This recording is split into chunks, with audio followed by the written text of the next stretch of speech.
Hi y'all and welcome to At Home with the Bucklakes. I'm Stephanie Bucklake and welcome to my channel. What you'll be seeing on my channel is things that have to do with the home. I have the privilege of being a stay-at-home wife and mom. We have a 5-month-old son and a 3-year-old daughter. So you'll be seeing a lot of cooking videos. I do homemade baby food, toddler food, meals for the family, desserts, parties, things like that. We'll do some organization, some scheduling, just whatever happens in the home as a stay-at-home wife and mom is what you'll see. I'm going to be filming during my everyday life, so if my hair's done, my clothes have spit up on them or whatever, kids running around, I will be filming. So welcome to At Home with the Bucklakes. Let's have some fun. Today we're going to be making a number 3 birthday cake for my daughter. You can use this technique to make any numbers, or if you want to do letters, or even if you're gonna go all out and like do a whole name, you can do this. First, I made a box cake. You can use box cake or a homemade cake, whatever recipe you like the most. I followed the instructions and baked my cake. Show you how we're gonna make our stencil for our number cake. And you can use this technique for any number that you need to make, or even if you're doing a letter, you can do the same thing. I'm going to use wax paper. You can use regular paper if you want. Just keep in mind that you are going to put it on the cake to cut out around it for your letter or your number.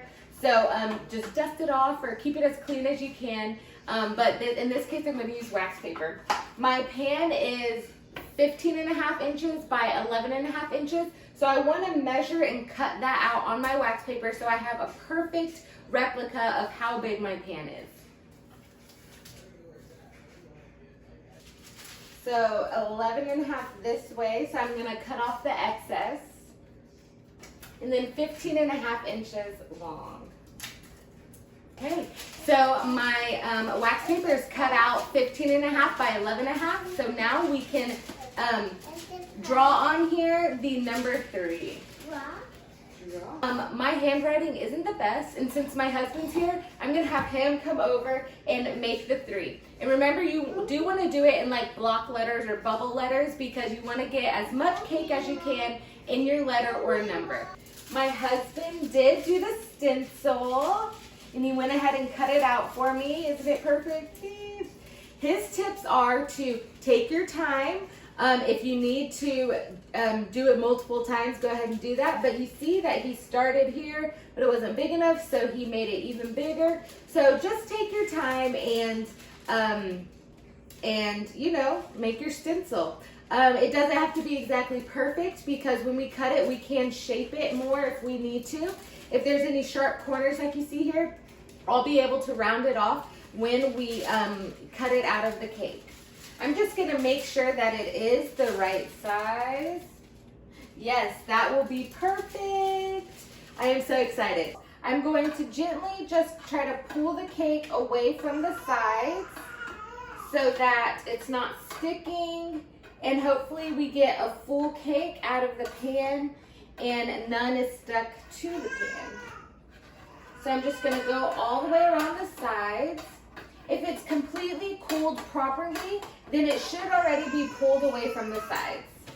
I'm then going to take a cutting board that's the same size as the pan and go ahead and flip my cake over.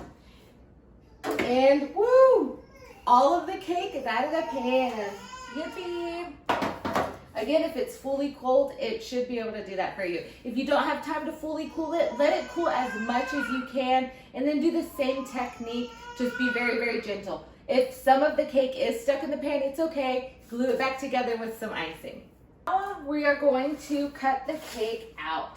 Now I am going to do the stencil with the cake upside down because it is perfectly shaped that way. It's completely flat is what I'm trying to say.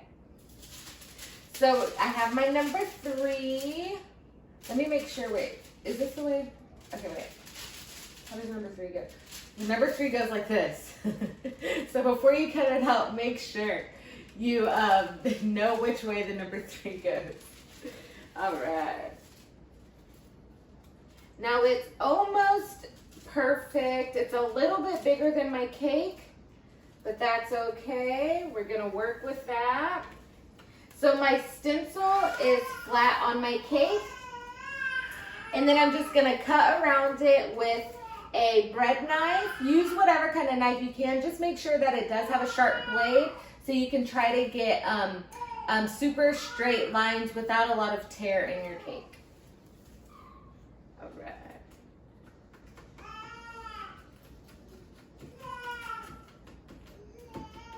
I am gonna save the scraps just in case I have any big enough that I can make little cakes and so I can eat it, right? I'm making sure my stencil is completely flat against my cake so I can have a very nice outline of it. A very precise outline, should I say. I've been making cakes for a long time. Since my nieces and nephews were little, I would make their birthday cakes. I made my mom's wedding cake. I really love baking. I really love cooking. So I've been doing this for a long time. I'm definitely not professional. And the cakes aren't always perfect, but it's so much fun. And, you know, you put a whole bunch of love into it, and it's nice to make things for people that I love. Just have the outside to do. You can probably hear Asher in the background playing. Let's see. Yay, it's beautiful. There's the number 3. I am going to just go around the sides and make them more rounded, but that is a beautiful number 3. You gonna come see, Angel?